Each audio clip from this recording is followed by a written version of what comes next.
بسم اللہ الرحمن الرحیم الحمدللہ رب العالمین والعاقبۃ للمتقین والصلاة والسلام علی اشرف الانبیاء والمرسلین وآلہ الطیبین الطاہرین المعصومین اما بعد۔ بسم اللہ الرحمن الرحیم۔ معزز ناظرین، واجب القدر حضرات، ماہ مبارک کی ہر روز کی دعا اور اس کی مختصر شرح ہم آپ کی خدمت میں عرض کر رہے تھے۔ آج ماہ مبارک رمضان کے 21ویں دن کی دعا اور اس کی مختصر شرح ہم آپ کی خدمت میں عرض کریں گے۔ اس دعا کی شرح عرض کرنے سے پہلے ہم آپ کی خدمت میں امیر المومنین یسب الدین امام علی ابن ابی طالب کی شہادت پر تسلیت و تعزیت عرض کرتا ہوں کہ آج کے دن کہ مولا کی 19 کی شب کو نماز فجر کے وقت مولا کو ضربت لگی اور 21 کو مولا کی شہادت ہوئی۔ میرے مولا امیر المومنین فرماتے تھے کہ ہر دنیا کے ظالم جابر حکمران کو اس کو سزا دی جاتی ہے اس کے ظلم کی وجہ سے، اس کی جابریت کی وجہ سے، اور میں واحد امیر المومنین ہوں جس کو شدت عدل کی وجہ سے سزا دی گئی ہے۔ معزز ناظرین، ہم اس دعا میں اللہ تبارک و تعالیٰ سے مانگ رہے ہیں، اے اللہ اس دن میری رہنمائی فرما اپنی خوشنودی کی طرف، اور شیطان کو مجھ پر مسلط ہونے سے دور رکھ، اور بہشت کو میری منزل قرار دے، اے طلب حوائج کرنے والوں کی حاجات کو پورا کرنے والے۔ اس دعا میں اللہ تبارک و تعالیٰ سے 3 باتوں کو طلب کیا گیا ہے، ایک اللہ کی مرضی کو، دوسرا شیطان سے دوری، اور تیسری بہشت میں جگہ اور مقام کو۔ رضا الہی حاصل کرنے کے اسباب کے بارے میں روایات میں ذکر ہوا ہے۔ نبی اکرم صلی اللہ علیہ وآلہ وسلم نے ارشاد فرمایا، اللہ کے اپنی مخلوق سے راضی ہو رہنے کی علامت حاکم وقت کا عادل ہونا ہے اور قیمتوں کا سستا ہونا ہے، اور اللہ کے مخلوق پر غضبناک ہونے کی علامت حاکم وقت کا ظالم ہونا اور قیمتوں کا مہنگا ہونا ہے۔ اور اس کے علاوہ میرے مولا امیر المومنین ارشاد فرماتے ہیں، 3 چیزیں بندے سے اللہ کے راضی ہونے کا سبب قرار پاتی ہے، ایک زیادہ استغفار کرنا، دوسرا حلم و بردباری سے کام لینا، تیسرا زیادہ صدقہ دینا۔ اس کے علاوہ حضرت امام زین العابدین علیہ السلام نے ارشاد فرمایا، بے شک اللہ تم لوگوں میں سب سے زیادہ اس سے راضی ہوتا ہے جو اپنے بیوی بچوں کے لیے آسائش فراہم کرتا ہے۔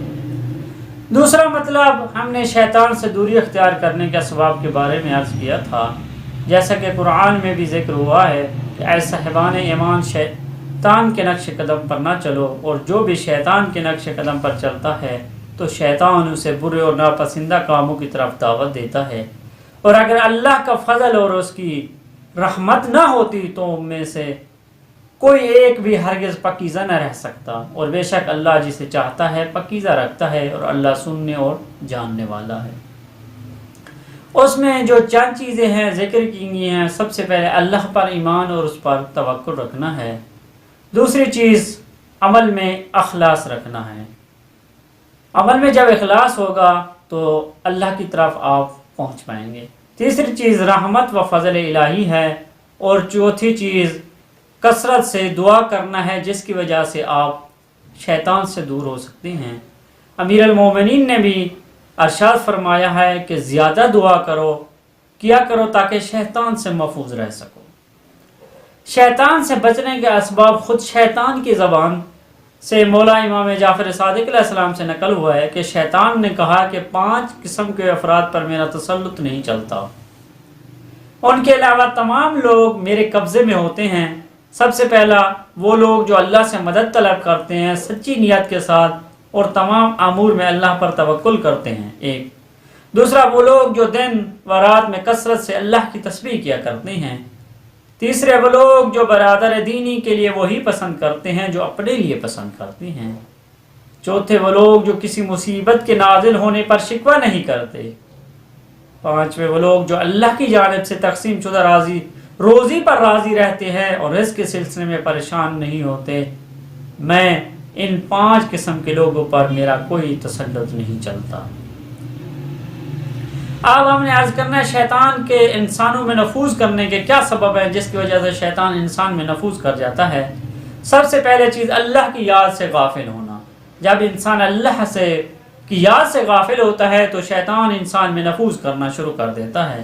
دوسرا، جھوٹ بولنا، جب انسان جھوٹ بولتا ہے تو شیطان انسان میں نفوذ کرتا ہے۔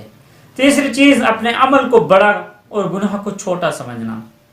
میرے مولا امام جعفر صادق علیہ السلام سے نقل ہے کہ ایک دفعہ حضرت موسیٰ نے شیطان سے پوچھا، مجھے ذرا اس گناہ کے بارے میں بتا جس کے ذریعے سے تو انسان پر مسلط ہوتا ہے۔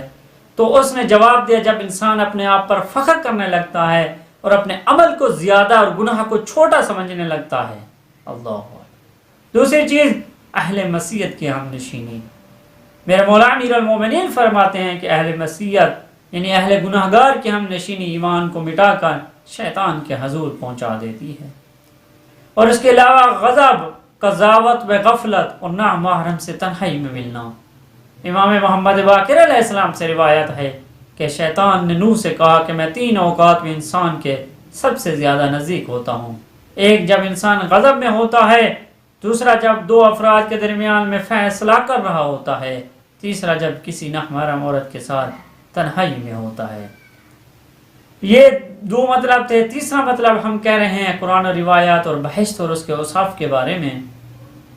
آیات میں بھی آیا ہے کہ اس جنت کی مثال جس کا پرہیزگار لوگوں سے وعدہ کیا گیا ہے ایسی ہے جس کے نیچے نہریں جاری ہیں، اس کے پھل اور سائے دائمی ہیں، جو کہ پرہیزگار لوگوں کا ٹھکانہ ہے اور کفار کا ٹھکانہ جہنم ہے۔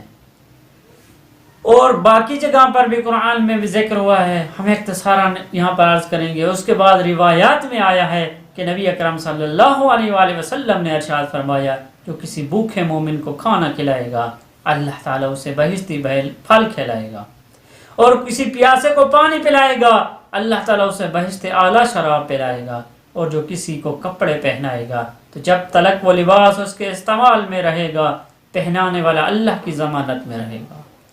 اور اللہ کی قسم، مومن کی حاجت کا پورا کرنا 1 مہینے کے روزے رکھنے اور اعتکاف میں بیٹھنے سے افضل ہے۔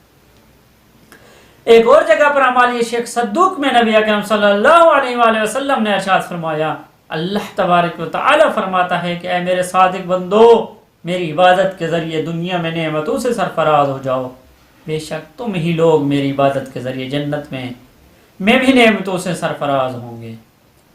اصول کافی میں بھی پیغمبر اکرم صلی اللہ علیہ وسلم سے روایت نقل ہے، جو 3 بیٹیوں یا 3 بہنوں کی کفالت کرتا ہے بہشت اس کے لیے واجب ہے۔